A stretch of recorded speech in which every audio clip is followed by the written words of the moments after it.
ছাত্র তারা কাজ পাচ্ছে না কেন? বিডিও সাহেব জবাব দিন। ইনসাফ জিন্দাবাদ, অল ইন্ডিয়া কৃষক সংগঠন জিন্দাবাদ। সরকারের কাজ হচ্ছে কিন্তু প্রকৃত ফিল্ডে কাজ দেখানো হচ্ছে না কেন? বিডিও সাহেব জবাব দিন।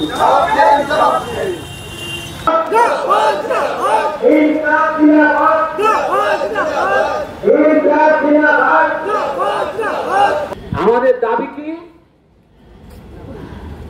আমাদের দাবি আমরা চাষি, চাষ করি খাই, তোমাদের মতো মারতে ইচ্ছা আমরা বুঝি না। আমাদের ফসলের ন্যায্য দাম দিতে হবে। ন্যায্য দামটা কি? আমাদের ফসল তৈরি করতে যে খরচা হয় সোজা ভাষায় তার 1.5 গুণ বেশি দামে ফসলটা কিনতে হয়। এটাই আমাদের দাম। আমরা বলেছি বিভিন্ন কর্পোরেট হাউস সার, বীজ, অন্যান্য যে সমস্ত জিনিস চাষ করতে তৈরি লাগে সেটাও সস্তা দামে দিতে হবে, এমআরপি রেটে চালু করতে হবে। বেলডাঙ্গা থানার কৃষকরা বারবার এই আন্দোলনে এসেছে এবং এই আন্দোলনে জয় পেয়েছে। মুর্শিদাবাদ জেলায় যে কটা থানায় আমরা ন্যায্য দামে সার কিনতে, সার বিক্রি করতে বাধ্য করেছি, সেটা হচ্ছে বেলডাঙ্গা ব্লক। সেটা আন্দোলনের জন্য। আরো কিছু মুর্শিদাবাদ জেলার ব্লকে ন্যায্য দামে সার বিক্রি করার ব্যবস্থা এই কৃষক সংগঠনের পক্ষ থেকে আন্দোলন করা হচ্ছে। চাষিদের ঘরের টাকা মেরে দিচ্ছিল বেলডাঙ্গা ব্লক। জানি না এখন বিডিও সাহেব কে আছেন, জানি না। তৎকালীন বিডিও সাহেব 3 বছর আগের ঘটনা। তৃণমূলের নেতারা প্রায় 37 জন লোকের ঘরের টাকা সেই সব নামে নাম ভাঙিয়ে টাকা তুলে নিচ্ছে আন্দোলনের চোটে। এই বেলডাঙ্গা ব্লকের ভিডিও বন্ধ হয় টাকা ফেরত দিতে। এই টাকা ভাগ করে নিয়েছিল তৃণমূলের বিভিন্ন নেতারা, পঞ্চায়েত সমিতির মেম্বাররা, সভাপতি, সহসভাপতি সবাই জিতেছে। এইখানে বসে বিজয়ের সঙ্গে রফা হয়েছিল। তিনি জোরাত করে বলেছিলেন আপনারা থামুন, আমরা সমস্ত ব্যবস্থা করে দেব। এবং রাতের অন্ধকারে রাত্রি 12টা 1টা অবধি এখানে চাষিরা টাকা তুলে নিয়ে গেছে 1 লক্ষ টাকার উপরে করে। প্রায় 37 লক্ষ টাকা আমরা আদায় করছি এই বিডিওর কাছ থেকে আন্দোলনের চোটে। এটা বেলডাঙ্গা ব্লক এআই থেকে করেছে। বন্ধুগণ, আর একটা চক্রান্ত চাষিদের উপরে আসছে। আমি বেশি আলোচনায় যাব না, আলোচনাটা এখানে হবে সেটা হচ্ছে নামে হোক বেনামে হোক আবার এনআরসি চালু হচ্ছে। যে এনআরসি চোটে বেলডাঙ্গা রেলওয়ে স্টেশন উড়িয়ে গিয়েছিল, বেলডাঙ্গা থানার পুলিশ বাবুরা পালিয়ে যেতে বাধ্য হয়েছিল, এই ভিডিও অফিস বন্ধ হয়ে গিয়েছিল। আবার বেনামে এনআরসি চালু করছে কেন্দ্রীয় সরকার। তারা অর্ডার করেছে, আইন পাস করেছে, বিদেশি নাগরিক ধরো, জেলে জায়গা নেই। তাহলে কোথায় রাখবে? Home sentencing camp. ভারতবর্ষের প্রতিটা রাজ্যে এই ক্যাম্প অর্ডার হয়ে গেছে, জেনে রাখুন। আমি অমল ঘোষ, মুর্শিদাবাদ জেলার সভাপতি হিসাবে বলছি, এই কনসেন্ট্রেশন ক্যাম্পের অর্ডার গভর্নমেন্ট করে দিয়েছে। এখানে অত্যাচারিত সবচেয়ে ক্ষতিগ্রস্ত হবে কারা? ক্ষতিগ্রস্ত হবে মুসলিম সম্প্রদায়ের মানুষ। এটা খুব পরিষ্কার। বিজেপি আরএসএস তাদের যিনি সৃষ্টিকর্তা, তারা খুবই পরিষ্কার ভাষায় তার বিভিন্ন বইয়ে বলেছেন। এসব খুঁড়িয়ে খুঁড়িয়ে যদি আপনারা পড়াশোনা করেন, ওদের আর একজন তাত্ত্বিক লঙ্কা তার বইগুলো যদি পড়েন, তাদের পরিষ্কার ভাষায় বলে দিয়েছে হিন্দু ছাড়া অন্যান্য জনজাতির মানুষ, বিশেষ করে মুসলিম সম্প্রদায়ের মানুষ ভারতবর্ষে থাকতে পারবে, কিন্তু দ্বিতীয় শ্রেণীর নাগরিক হিসেবে থাকবে। তাদের ভোটাধিকার থাকবে না, সরকারি সাহায্য, সরকারি অনুদান, চাকরি বাকরি এসব কিছু পাবে না। এই গভীর চক্রান্ত বিজেপি আবার প্রথম থেকেই চেষ্টা করছে।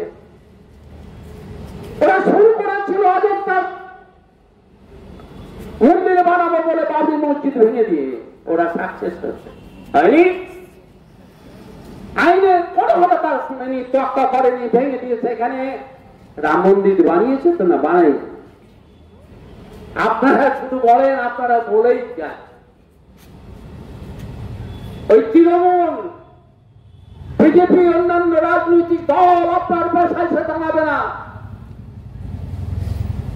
এনআরসি যখন এসছিল তখন কোন রাজনৈতিক দল আপনাদের সামনে আসেনি। জনগণ স্বতঃস্ফূর্ত ভাবে বেলডাঙ্গা থানায় আন্দোলনটা করেছিল, এবং সরকারি দলের নেতারা এই আন্দোলন যাতে না হয় তার জন্য খুব গভীরে চেষ্টা করেছে,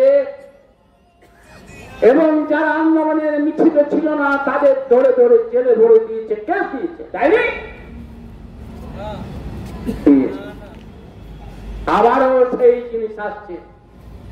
এবার আর বোতলটা এক, মদের রংটা আলাদা। এবার বলছে বাংলা ভাষী মানে বাংলাদেশি, অপক্ষ বলছে না। প্রতিদিন কাগজে কলমে এসব কথা শুনছেন আপনারা। পশ্চিমবাংলার মানুষ এত দুঃখ দুর্দশায় এবং যারা যন্ত্রণায় আছে, খিদের যন্ত্রণায় ছটফট করছে। স্কুল কলেজগুলো ফাঁকা হয়ে যাচ্ছে।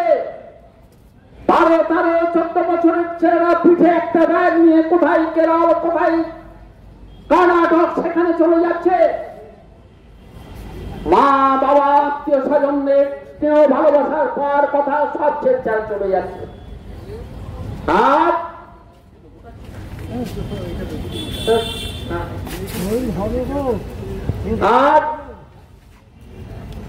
প্রতিদিনই খবরের কাগজে দেখছেন 1 জন, 2 জন, 3 জন করে লাশ হয়ে বাড়ি চলে আসছে। এদের বলছে পরিযায়ী শ্রমিক। এই পরিযায়ী শ্রমিক বানালো কে? মমতা ব্যানার্জি নয়, নরেন্দ্র মোদী নয়। আমার ঘরের ছেলে মেয়েদের চাকরি নাই কেন, কাজ নাই কেন, এর উত্তর কেন আপনারা নেবেন না? 36,000 ছেলেরা যারা চাকরি করছিল তারা চাকরি হারা হয়ে গেল, আরো চাকরি হারা হবে। তাদের অনেকেই আত্মহত্যা করেছে। 3 জন অন্তত আত্মহত্যা করেছে। ঘরে ঘরে আত্মহত্যা, করুন আত্মনাদ। আবার বাংলা ভাষায় কথা বলাটাও অপরাধ। যে ভাষায় বিদ্যাসাগর কথা বলেছেন, মাগো বলে রেখেছেন, যে ভাষায় রবীন্দ্রনাথ, যে ভাষায় বঙ্কিমচন্দ্র নজরুল,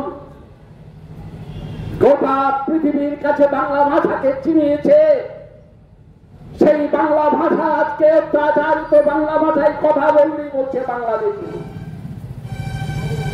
কনসেন্ট্রেশন ক্যাম্পে ঢুকিয়ে দিচ্ছে। কারা এরা? ওই বিজেপি, ওই তৃণমূল, ওই কংগ্রেস। আজকে কংগ্রেসের রূপ আপনারা দেখতে পাচ্ছেন না, সব এক। কংগ্রেসের আমরা দেখেননি 1 কেজি চালের জন্য পিঠের চামড়া উঠে গেছে চাষিদের, কারণ গুলি করে করে মারা, প্রতিবাদ করলি নষ্টাল গুলি করে করে সব মেরেছে, সব দেখেননি। কথা বলার উপায় ছিল না। ইমার্জেন্সি সাথে কংগ্রেসের আমলে সমস্ত স্বাধীনতা কেড়ে নিয়েছিল তারাই। তাহলে বাংলা ভাষাকে রক্ষা করে। আচ্ছা, একটা কথা বলুন তো, মির্জাপুরের বাংলা আর দলুইয়ের বাংলা একই জানি কথা বলে? মুর্শিদাবাদের বাংলা, নদিয়ার বাংলা এক। তাই করিমগঞ্জের বাংলা আর মুর্শিদাবাদের বাংলার টোন এক, চট্টগ্রামের বাংলা ঢাকার বাংলা এক, নোয়াখালীর বাংলা এক। এই মূর্খদের কে বোঝায়? আর এটাকে সামনে রেখেই বলছে আমরা বিদেশি দাঁড়াবো। কারণ কি? কারণ একটাই, 5 বছর যুবকদের চুক্তি বুদ্ধি, তোমরা যেন চুক্তি করতে না পারো তার জন্য অন্য কাজে ঢুকে যাও। সেই জন্য তারা এই বিষয়গুলো করছে। কিছুতেই চুক্তি করা চলবে না, জ্ঞান বিজ্ঞানের চর্চা করা চলবে, মেনে নাও। তাই বাংলা ভাষার কথা বললেই বাংলাদেশি বাইরে কাজ করতে গেলেই তারা আটকে রেখে দিচ্ছে, বাংলাদেশে পাঠিয়ে দিচ্ছে। বাংলার লোককেও কনসেন্ট্রেশন ক্যাম্পে ঢুকাবে, ঢুকিয়ে বলবে এবার তো ভোট আসছে, ভোটার লিস্টে নাম দিতে হবে, এদের সব নাম বাদ যাবে। বিহারে 65 লক্ষ লোকের নাম বাদ দিয়েছে। এবং আজকে আমি এখানে দাঁড়িয়ে বলছি পশ্চিমবাংলায় তাণ্ডব চলবে। পশ্চিমবাংলাতেও 65 লক্ষ কেন 1 কোটি লোক যদি বাদ ভোটার লিস্টের নাম বাদ যায়, অবাক হবো না। কেন ভারতবর্ষের মধ্যে সবচেয়ে বেশি মুসলমান বাস করে পশ্চিমবাংলায়। তাই সাধু সাবধান। কৃষক আন্দোলন যেমন হচ্ছে, চাষ বাস খেতে পাচ্ছি না, আমার ফসলের দাম এসব ঠিক, সঙ্গে সঙ্গে এগুলোই লড়াই করতে হবে, আন্দোলন করতে হবে। চাকরি হয় কেনার থেকে আবার অঙ্ক দিতে হবে। তার জন্য যদি রক্ত দিতে হয়, লড়াই ময়দানে আসতে হয়, বাংলা যাত্রার ইউনিয়নকে যদি রক্ষা করতে হয়, বাংলাকে যদি রক্ষা করতে হয়, আবারও লড়াই আন্দোলনে আসতে হবে। এবং সেই আন্দোলনের হাতিয়ার কংগ্রেস সিদ্ধার্থ ঘোষ তার চিন্তা চেতনার ভিত্তিতে যেভাবে কেকেমেশ গড়ে উঠেছে, কৃষক আন্দোলন গড়ে উঠেছে, আমরা লড়বো, আমরা মাথা নিচু করবো না। মাথা নিচু কিছুতেই আমরা করবো না, আমার ন্যায্য দাবি নিয়ে আমি লড়বো, তবেই তো আমি মানুষ। আমার ন্যায্য হক আমি নেব, তবেই তো আমি মানুষ। আন্দোলনের ভিতরে এই সুরটা এনে দিই, কিছুতেই মাথা নিচু করবো না। তাই আপনারা জানেন ভারতবর্ষে একটা যুক্ত আন্দোলন হচ্ছে। আগামী দিনে পশ্চিম বাংলাতেও আবার সমাবেশ হবে, যুক্ত আন্দোলন হবে এবং এনার থেকে রুখে দিতে হবে। এই গুটি কয়েক কথা বলে আজকে আমি আলোচনাটা শেষ করছি।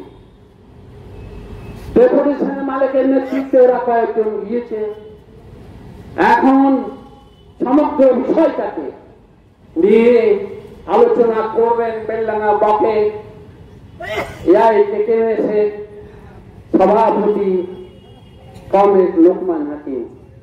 তার আলোচনাটা শুনুন। যতক্ষণ পর্যন্ত না ফিরে আসছে ততক্ষণ পর্যন্ত আলোচনা চলবে। আজকে মুর্শিদাবাদ জেলার সমস্ত ব্লকে এই আন্দোলন হচ্ছে। এই ক্লাব জিন্দাবাদ।